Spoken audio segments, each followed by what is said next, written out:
What's going on, everybody? I am making today's video all about building a business from zero to $1 million from scratch.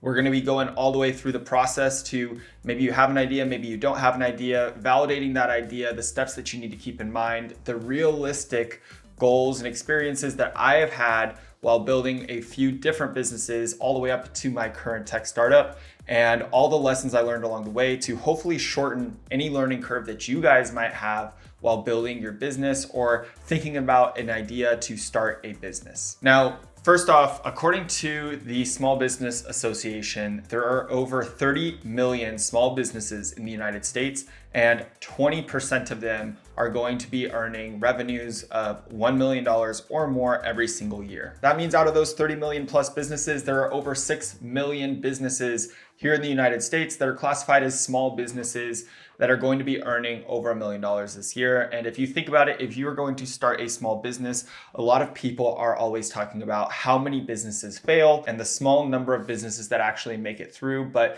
in reality, what you could be looking at is a more optimistic statistic that 1 in every 5 small businesses is going to be making over $1 million this year. Now, if you don't know a lot of my background, I am currently in the midst of building a tech startup. Right now, we offer websites, CRM, marketing tools, and automations for a variety of businesses. We started out with just real estate agents and are expanding currently into the general market.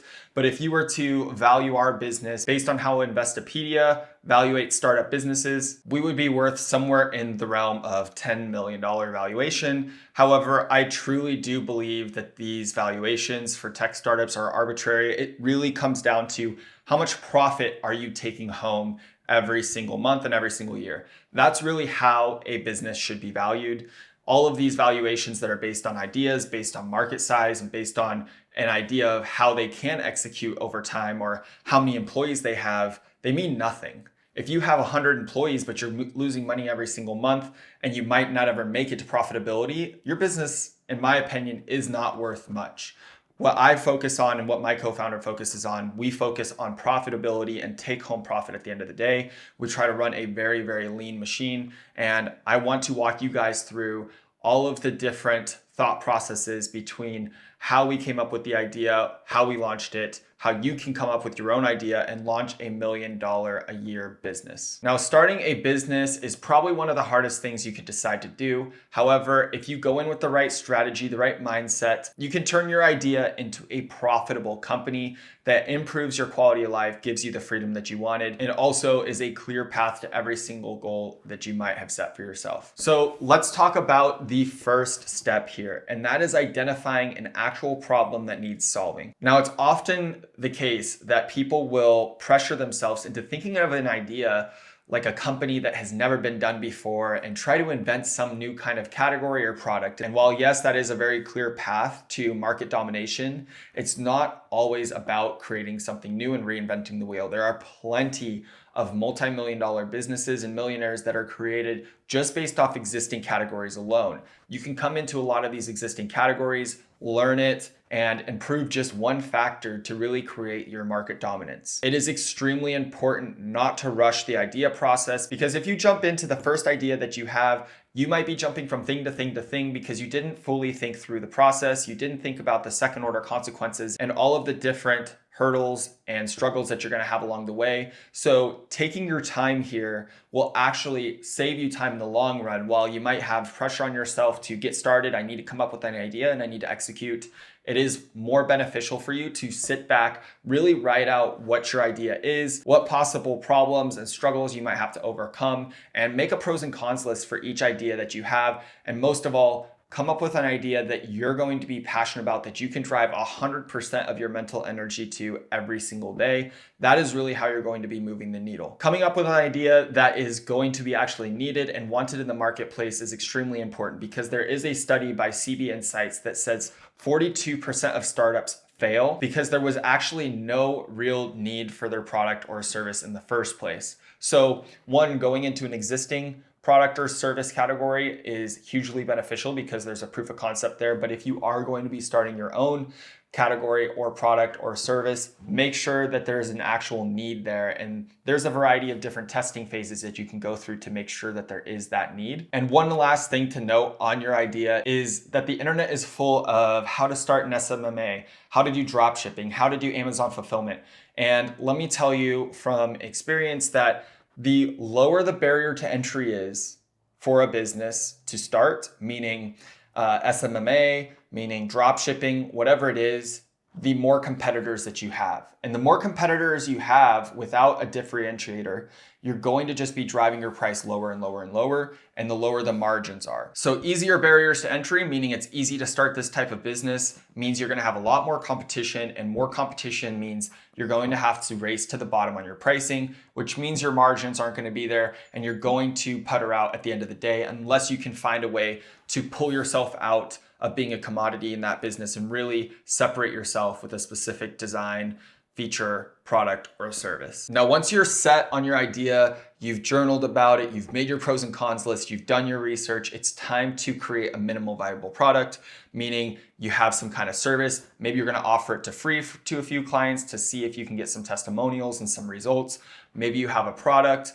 Whatever it is, you need to have some test sales before you dive 100% in. This will help you pivot your product, service, or offering before you go all in on all your marketing, advertising, and materials and have too much time, money, and other resources invested to change course later on. Offering your products, services for free, or having a small sample group will actually help you refine the product and give the customer exactly what they want, rather than what you think they need. And according to a marketing study by MarketingSherpa, 63% of businesses that did market research and actually had some test clients and customers before they launched reported that those same clients and customers became repeat clients and customers for them later on after the product had originally launched past the market research phase. So this is going to actually help benefit your business for some time to come, and you're going to have some loyal customers come out of this work. So it is very, very important work, almost more important than coming up with the right idea. Really, really take into consideration the feedback that you get from your market research and minimal viable product testing. Okay, so once you guys have your minimal viable product tested,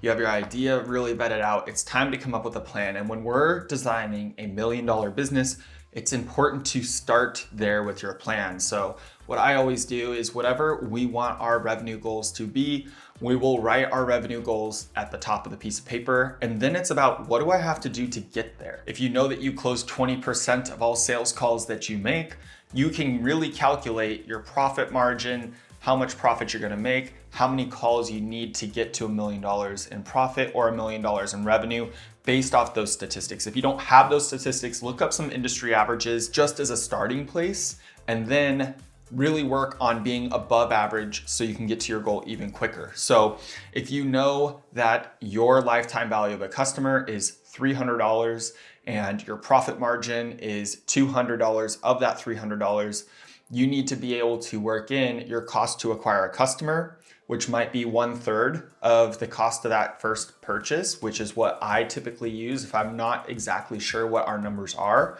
or are going to be for a new product. So if I know I'm going to spend $100 to acquire that first purchase, if I know that my cost of goods sold on that is another $100, I know I'm gonna profit $100 on every new customer that I acquire. I'm gonna hope that that customer is gonna buy and buy and buy from us multiple times, but if you can work your numbers out to a point and really think about the industry profit margins, how much it's going to cost you to acquire a customer, how many activities, how many phone calls, how many emails, how many leads you're going to need to get these customers, you can really work a plan backwards from your goal.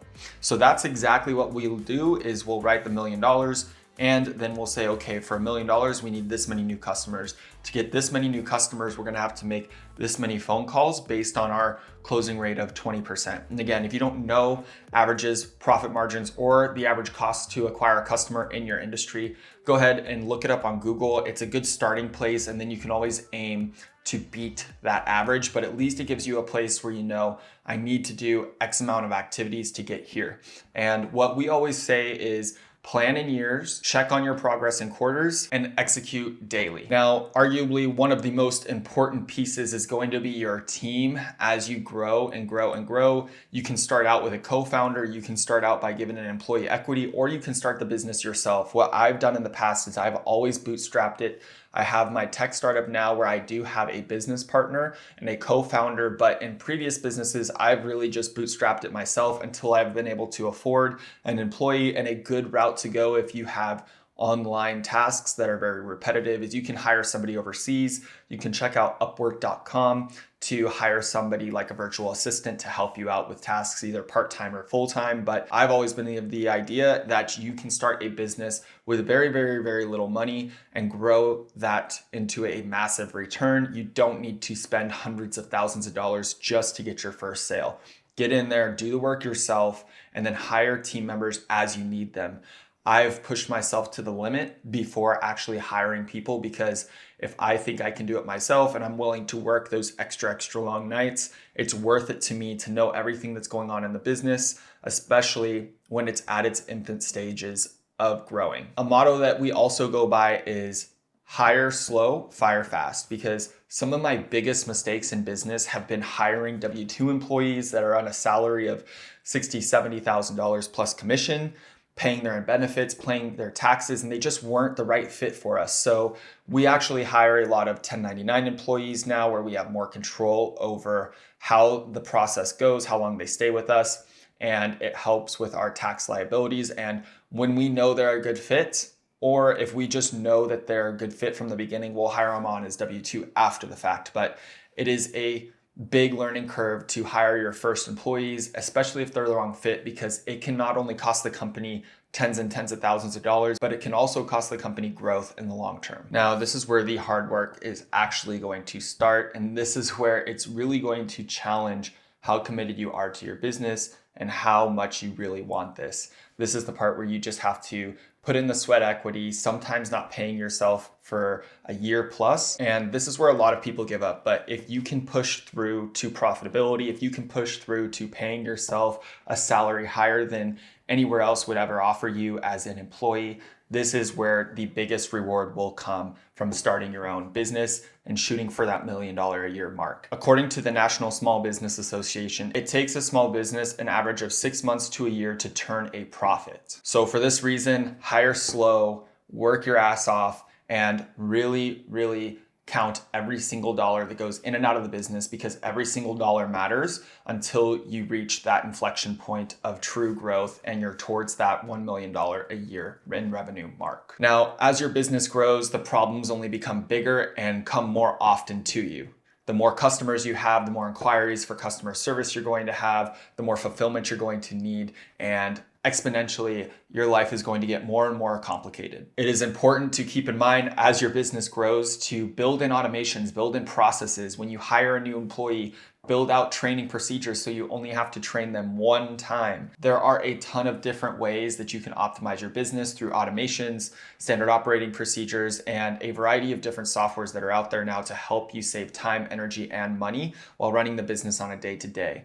By building in these automations and scaling systems with your business as it grows, you're going to actually save yourself a ton of headaches down the road. It might suck to build out these processes and spend all this time recording trainings in the beginning, but I promise you it is worth it down the road as you have more and more employees. And according to a study by McKinsey, businesses that prioritize scaling their operations and systems see revenue growth that is 2.5 times higher than those that don't. So it is important to not only build out the systems, but also set aside 1 week per quarter or even 1 day per quarter where you don't do any of your daily tasks, even if it's a weekend day, and you're just about prioritizing the operations that are going to be getting you to that $1 million a year mark. And finally, it is important to never stop learning as an entrepreneur. I have started multiple businesses now and our tech startup is doing very well, but I never think that I know it all, and I'm always open to new ideas. Talking to different entrepreneurs, I'm always reading at least 2 to 3 books on either self-improvement, how I can become a better operator and a better entrepreneur,